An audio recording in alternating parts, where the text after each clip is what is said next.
Hello বন্ধুরা, নমস্কার। তোমরা সবাই কেমন আছো? তো আমরা বেরিয়ে পড়েছি এক জায়গায় যাব বলে। তোমরা দেখে কে কে বুঝতে পারছো এটা কোন জায়গা, কমেন্টে অবশ্যই জানাবে। প্রথমে কে বুঝে গেছো জায়গাটা দেখে, আর এখানে তো বাইরের ভিউটা দেখে আর ভিডিও দেখে তো বুঝতেই পারছো বোর্ডটা দেখে যে কোথায় এসেছি। তবু আমি বলে দিচ্ছি, এটা রুদ্র হিল, আগরতলা, ত্রিপুরা। এখনও কে কে যাওনি বা গেছো, তো আমি ফার্স্ট টাইম গেলাম, খুবই ভালো লাগলো। কি বলবো, আমার মনটা পুরো শান্তি হয়ে গেল। ন্যাচারাল ভিউ দেখতে কার না ভালো লাগে বলো। তো আমরা প্রথমে এই টিকিটটা কেটে নিলাম 200 টাকা করে।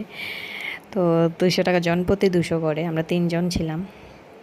তো দেখো সিনারিগুলো দেখতে দেখতে তো মনে ভরে যাবে মনে হচ্ছে, মানে মন ভরবে না, ভুল বলছি, মন ভরবে না, মানে যত যতই দেখবে আরও ভাল লাগবে, শুধু ভাল লাগবে। আমার তো মনে ইচ্ছে করছিল যে আরও সময় কাটিয়ে আসি, কিন্তু ঘুরতে ঘুরতে তো আর সময় তো আর কতক্ষণে বা থাকা যায় বলো, সন্ধ্যা হয়ে গেল, গিয়েছিলাম দুপুর। আর আমি বলবো তোমরা গিয়ে, যারা এখনও যাওনি, অবশ্যই ঘুরে আসো। জায়গাটা দারুণ লেগেছে। আমার মেয়ে তো খুশিতে পাগল হয়ে গেছে, আমার আগে আগে দিয়ে চলে যাচ্ছে কোথায় কোথায়। আর জায়গাটা ছিল ভুলভুলাইয়ার মতো। প্রথম সোজা যাওয়ার রাস্তা আছে, তারপর ডান দিকে গিয়ে উপরে যাওয়ার রাস্তা আছে।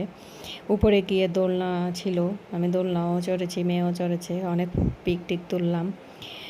মানে এক কথা অসাধারণ লেগেছে।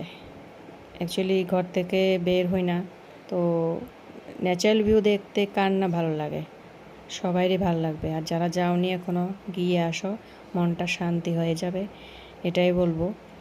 আর দেখো কটেজগুলো দারুণ ছিল, কটেজ 2-3টা ছিল। আর আরও উপরে গিয়ে ভেতরেও কটেজ ছিল। আর এখানে এদিকে ডান দিকে বসার দুটো জায়গা ছিল, এরকম সেট আপ করা। এখানে মনে খাওয়া দাওয়া করা যায় কটেজে যদি থাকা হয়। আর ঘুরতে ঘুরতে ক্লান্ত হয়ে গেলাম সবাই, কোল্ড ড্রিঙ্কস খেয়ে নিলাম আর অর্ডার দিয়ে দিলাম রুটি, চিলি চিকেন, ডিম কারি। খাওয়াটা ভালোই ছিল অ্যাকচুয়ালি, যেগুলো আমরা অর্ডার দিয়েছি। আমার তো এই অর্ডার খাওয়াগুলো ভালোই লেগেছে, খুব দারুণ লেগেছে। বিকালে লাইটের আলোতে আরও রেস্টুরেন্টটা দারুণ লাগছিল।